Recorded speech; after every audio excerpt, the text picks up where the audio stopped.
So one of the really important parts to building your wealth is creating a good foundation. Got me upside down, spinning around you. To do this, we need to really look at ways we can build our deposit to get into the market and invest. One of the best ways to do this is to have an accountability partner that will keep you on track and somebody that you can use to make sure that you're staying on top of your finances.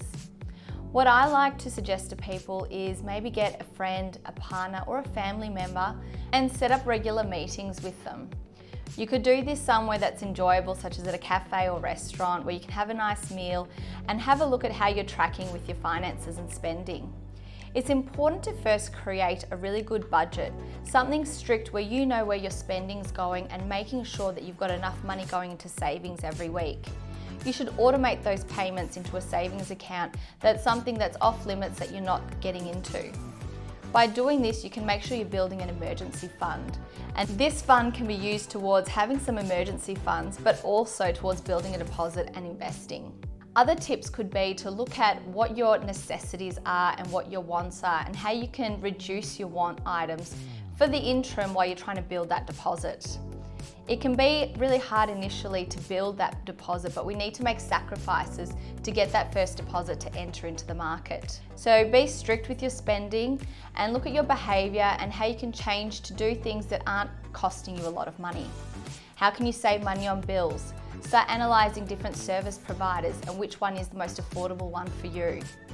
Look at ways to reduce your credit card limit so that you're not tapping away unconsciously and building up on your debt. Look at ways to reduce your debts that have got the highest interest so that you're paying less interest and really knocking down those excessive debts that might increase. Another good tip is to look at consolidating your debts.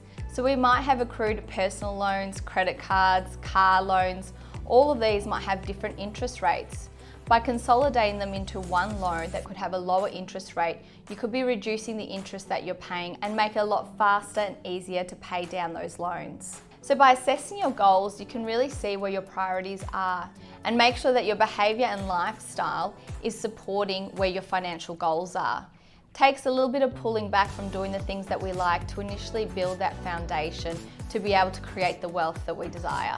Something that really helped me propel my journey and my finances was being really minimal with my spending at a young age and trying to save as much as I could as quickly as I could.